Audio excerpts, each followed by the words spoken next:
এখন যেদিকেই তাকাই সেদিকেই শুধু সজনে ডাঁটা। সজনে ডাঁটা খেয়ে খেয়ে একেবারেই আর ভালো লাগছে না। তাদের জন্য এই রেসিপিটা একেবারে ইউনিক একটা রেসিপি নিয়ে চলে আসলাম। এইভাবে যদি সজনে ডাঁটা বানানো হয় তাহলে মাছ মাংস ফেলে এই সজনে ডাঁটার রেসিপি খাবে। নমস্কার বন্ধুরা, ওয়েলকাম টু মাই চ্যানেল। সজনে ডাঁটা রেসিপির জন্য এখানে আমি সজনে ডাঁটা আর আলুটা প্রথমেই কেটে ধুয়ে ভালো করে পরিষ্কার করে নিয়েছি। এবারে একটা কড়ার মধ্যে সজনে ডাঁটা আলু দিয়ে দিচ্ছি এখানে পরিমাণ মতো জল। জলটা এমনভাবে দিতে হবে যাতে সজনে ডাঁটা আর আলু ভালোভাবে সিদ্ধ হয়ে যায়, সেই অনুযায়ী এখানে জলটা দিয়ে দিতে হবে। এবার দিয়ে দিচ্ছি স্বাদ মতো লবণ। এবারে এটাকে ভালো করে মিশিয়ে নিয়ে ঢাকা দিয়ে এটা সিদ্ধ হতে দেব। এদিকে একটা আমি মশলা বানিয়ে নেব। এখানে আমি নিয়ে নিয়েছি মিক্সির জার। এর মধ্যে দিয়ে দিচ্ছি 2 চামচ সাদা তিল। সাদা তিল না থাকলে আপনারা এখানে মগজ ব্যবহার করতে পারেন। আর দিয়ে দিচ্ছি 1 চামচ পোস্ত। আর দিয়ে দিচ্ছি এখানে 1 চামচ সাদা সর্ষে, আপনারা চাইলে এখানে কালো সর্ষেও দিতে পারেন। দিয়ে দিচ্ছি এখানে সামান্য পরিমাণে লবণ দিয়ে শুকনো ঘুরিয়ে নিয়ে 2 মিনিট মতো তারপর জল দিয়ে ভালোভাবে পেস্ট বানিয়ে নিয়েছি। আবারও আমি মিক্সির জারটা নিয়ে নিয়েছি। দিয়ে দিচ্ছি এখানে একটা বড় সাইজের টমেটোটাকেও ভালোভাবে আমি পেস্ট করে নেব। এদিকে আমার ডাঁটা আর আলুটাও কিন্তু সিদ্ধ হয়ে গেছে। ঢাকাটা খুলে নিয়েছি, সুন্দরভাবে সিদ্ধ হয়ে গেছে। এবার এটাকে ঢেলে নেব। জলটা ফেলে দেব না, জলটা এখানে রেখে দেব, জলটাও আমি পরে ব্যবহার করব। এবারে আমি কড়াটা ধুয়ে আবারও বসিয়ে দিয়েছি। দিয়ে দিচ্ছি এখানে সাদা তেল, আপনারা চাইলে সরষের তেলও করতে পারেন। তেলটা পরিমাণ মতো দিয়ে আমি দিয়ে দিচ্ছি এখানে 2টো তেজপাতা। দিয়ে দিচ্ছি এখানে 1/2 চামচ জিরে বা তেজপাতা ভালো করে ভেজে নিয়ে দিয়ে দিচ্ছি এখানে পেঁয়াজ কুচি। পেঁয়াজ একটা বড় সাইজের আমি এখানে ব্যবহার করেছি। পেঁয়াজটাকে ভালো করে এখানে লাল লাল করে ভেজে নেব। আর পেঁয়াজটা এখানে আপনারা চাইলে বেটেও ব্যবহার করতে পারেন, তা না হলে পেঁয়াজটাকে একটু ছোট ছোট করে কুচিয়ে নেওয়ার চেষ্টা করবেন। এবারে পেঁয়াজটাকে ভালো করে ভেজে নিয়েছি। এখানে পেঁয়াজটা ভালো করে লাল লাল ভাজা হয়ে গেলে দিয়ে দিচ্ছি এখানে আদা রসুন আর এখানে আমি কাঁচা লঙ্কা একসাথে বেটে নিয়েছিলাম। এবারে পেঁয়াজ কাঁচা লঙ্কা আর আদাও ভালোভাবে কাঁচা গন্ধ চলে যাওয়া পর্যন্ত এখানে ভেজে নেব। পেঁয়াজ কাঁচা লঙ্কা আদা সব কিছুই ভালো করে ভেজে নিয়েছি। এবারে দিয়ে দিচ্ছি এখানে টমেটো যে পেস্ট করে রেখেছিলাম, সব আমি টমেটোটাও এখানে পেস্ট করে দিয়ে দিলাম। টমেটো পেস্টটাকেও ভালো করে এখানে ভেজে নেব। অবশ্যই কিন্তু কাঁচা গন্ধ চলে যাওয়া পর্যন্ত ভালো করে এখানে ভেজে নিতে হবে সব কিছুকে। যত মশলাটা ভালো করে ভাজা হবে খেতে কিন্তু ততই ভালো হবে।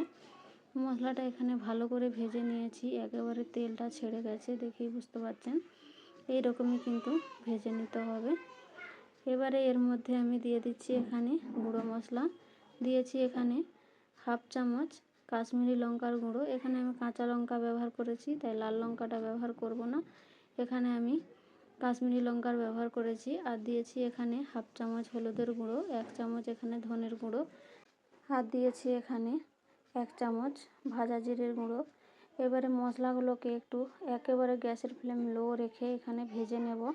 তো এখানে আর কোনো রকম জল দেব না, গ্যাসের ফ্লেমটা লো রেখে মশলাগুলোকে তেলের মধ্যে ভেজে নেব 1 মিনিট মতো। মশলাটা একটু ভেজে নিলেই এখানে মশলাটার কাঁচা গন্ধ চলে যাবে। তো হালকা করে এখানে আমি ভেজে নিয়েছি।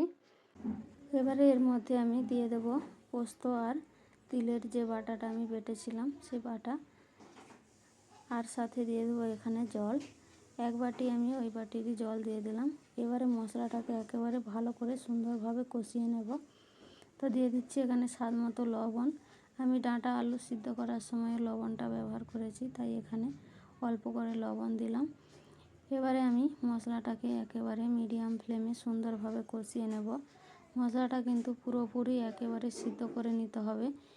মশলার মধ্যে কোনো রকম কাঁচা গন্ধ যেন না থাকে, সেই রকমভাবেই এখানে আমি কষিয়ে নেব। গ্যাসের ফ্লেমটা এখানে মিডিয়াম রেখে সুন্দরভাবে কষিয়ে নিয়েছি। দেখতেই পাচ্ছেন তেলটা ছেড়ে গেছে। এরকমই ভালোভাবে কষিয়ে নিতে হবে যাতে একেবারে মশলাটা পুরোপুরি রান্না হয়ে যায়। তো এবারে আমি এর মধ্যে দিয়ে দেবো আগে থেকে সিদ্ধ করে রাখা ডাঁটা আর আলু। আলুটা আপনারা নাও দিতে পারেন, শুধুমাত্র ডাঁটা দিয়েও কিন্তু এই রেসিপিটা করতে পারেন। তবে যদি ভালো লাগে আলু তাহলে দিতে পারেন। এবারে এখানে দিয়ে দিচ্ছি কয়েকটা কাঁচা লঙ্কা। আমি এখানে গোটা কাঁচা লঙ্কা ব্যবহার করেছি যাতে ফ্লেভারটা ভালো আসে। ঝাল যদি বেশি খেতে চান তাহলে আপনারা চিড়েও দিয়ে দিতে পারেন কাঁচা লঙ্কাগুলো। এবারে সব কিছুকে ভালো করে মিশিয়ে নিয়েছি। এখানে আর কোনো রকম জল ব্যবহার করব না। সিদ্ধর সময় যে জলটা ছিল সেই জলটা সমেত আমি এখানে দিয়ে দিয়েছি। তো এই জলটাতেই এবার রান্না হয়ে যাবে, আর আমি এখানে কোনো রকম কষাবো না। এবারে গ্যাসের ফ্লেম মিডিয়াম করে ঢাকা দিয়ে এটাকে 3 থেকে 4 মিনিট মতো রেখে দেব। ঝোলটা একটু গাঢ় হওয়ার অপেক্ষা করব। তো ঢাকা দিয়ে এখানে রেখে দিলাম। তো কিছুক্ষণ রান্না করে নিয়েছি। 3-4 মিনিট মতো রান্না করলেই কিন্তু ঝোলটা একেবারেই গাঢ় হয়ে যাবে। দেখতেই পাচ্ছেন ঝোলটা অনেকটাই গাঢ় হয়ে গেছে। এবারে আমি উল্টে পাল্টে ভালো করে একবার নাড়াচাড়া করে নেব। তারপর আমি এখানে দিয়ে দিচ্ছি ধনেপাতা কুচি। ঝোলটা আমি আরও একটু গাঢ় করব, তাই আমি আরও এখানে একটু রান্না করে নিচ্ছি।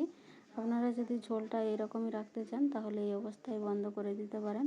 তবে আমি ধনেপাতা দিয়ে আরও 3-4 মিনিট মতো রান্না করে নিয়েছি গ্যাসের ফ্লেম লো রেখে। ঝোলটা কিন্তু অনেকটাই শুকিয়ে গেছে, একেবারে মাখো মাখো হয়েছে। সবজিটা কিন্তু এইরকমই খেতে অসাধারণ লাগে। এবারে আমি গ্যাসের ফ্লেমটা এখানে বন্ধ করে নামিয়ে নেব। তো আজকের রেসিপি কেমন হয়েছে অবশ্যই কমেন্ট করে জানাবেন। ভালো লাগলে একটা লাইক দিয়ে দেবেন, বন্ধুদের সাথে শেয়ার করে দেবেন। আর নতুন বন্ধু হয়ে থাকলে চ্যানেলটাকে সাবস্ক্রাইব করে আমার পাশে থাকবেন। এই রেসিপিটা যে কোনো ভাত রুটি যে কোনোর সাথেই কিন্তু খেতে পারবেন। শেষ পর্যন্ত দেখার জন্য অসংখ্য ধন্যবাদ।